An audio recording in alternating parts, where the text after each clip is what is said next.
ایک قوم جسے اللہ نے زمین کا بہترین حصہ دیا، جہاں نرم ہوائیں چلتی تھیں، زرخیز زمین تھی، ندیاں بہتی تھیں، اور ان کی رہنمائی کرنے والا ایک نبی تھا، حضرت نوح علیہ السلام۔ مگر سوچو، نہ 10 سال نہ 50 سال، پورے 950 سال تک ایک ہی شخص، ایک ہی پیغام، ایک ہی قوم کو سمجھاتا رہا۔ صرف اللہ کی عبادت کرو ورنہ عذاب آ جائے گا۔ نوح یہاں سے چلا جا، ہم نے کسی اللہ کو نہیں ماننا۔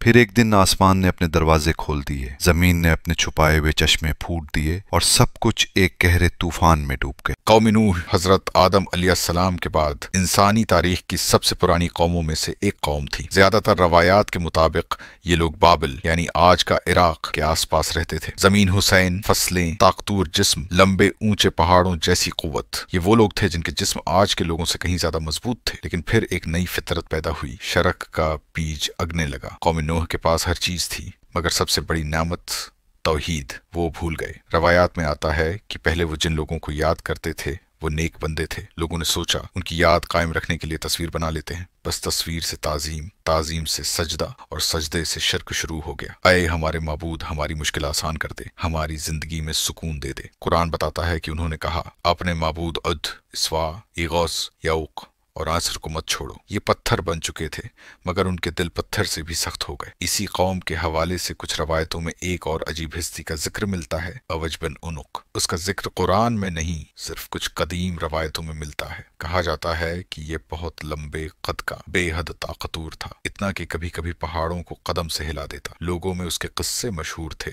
اور یہ قوم کے تکبر کی مثال بن گیا تھا۔ یہ روایت اصل میں ایک سبق تھی کہ جب قوم تکبر میں آتی ہے تو ان میں اوج بن عنق جیسی سوچ پیدا ہوتی ہے۔ اسی اندھیرے میں اللہ نے اپنی روشنی بھیجی، حضرت نوح علیہ السلام۔ قرآن کہتا ہے، اور ہم نے نوح کو ان کی قوم کی طرف بھیجا، اور ان کا رہنا قوم کے درمیان 950 سال کا تھا۔ وہ کہتے، میں تمہارے لیے اللہ کا صاف اور کھلا ڈرانے والا ہوں، جس کا پیغام تم تک پوری طرح واضح طور پر پہنچ چکا ہے۔ مگر لوگ انگلیاں کانوں میں ڈالتے، چادریں لپیٹ لیتے اور سختی سے کہتے، ہم تمہاری بات نہیں سنیں گے۔ جب حضرت نوح علیہ السلام بولتے، کچھ چہروں پر نرمی آ جاتی، مگر پھر سردار آ کر ان کا ہاتھ پکڑ کر کہتے، چھوڑ اس کو، یہ تو صرف ایک آدمی ہے، غریب، کمزور۔ اگر اللہ کو کوئی پیغام بھیجنا ہوتا تو کسی امیر کے ذریعے بھیجتا۔ سوچو، 1-2 سال نہیں، 950 سال کی دعوت، دن میں بھی، رات میں بھی، چھپ کر بھی، کھلے عام بھی، نرمی سے بھی، سختی سے بھی۔ حضرت نوح علیہ السلام کہتے، توبہ کرو، اللہ تم پر بارشیں برسائے گا،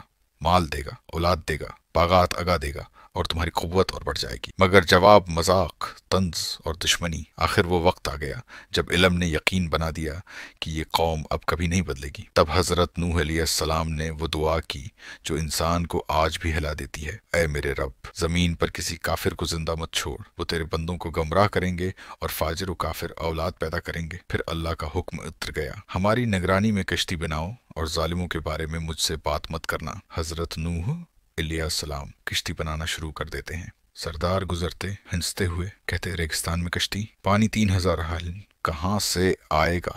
دیوانے ہو گئے ہو کیا؟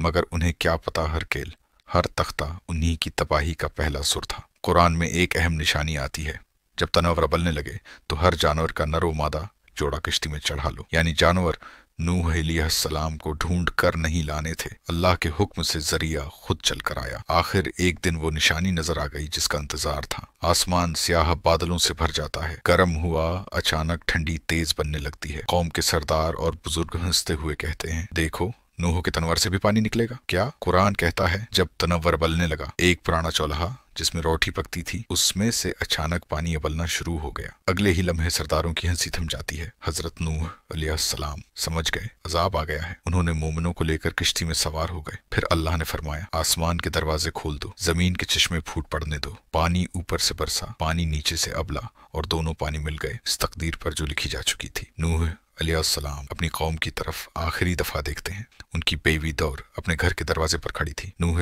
علیہ السلام پکارتے ہیں، آؤ اللہ کی پناہ میں آ جاؤ، مگر اس نے منہ پھیر لیا، وہ ان کمزور سرداروں کے ساتھ گم ہو گئی۔ نوح علیہ السلام کے 3 بیٹے سام، حام اور یافس ان کے ساتھ کھڑے ہیں۔ ان کی بیٹیاں بھی اپنے شوہروں کے ساتھ کشتی میں جگہ لے چکی ہیں۔ عورتیں چیختے، سب کو اٹھاؤ، یہ کیا ہو رہا ہے؟ لوگ بھاگتے، مگر پانی ہر طرف سے آ رہا تھا، کوئی چلایا۔ نوح سچ کہتا تھا، عذاب آ گیا، ہم تباہ ہو گئے، زمین پھٹ رہی تھی،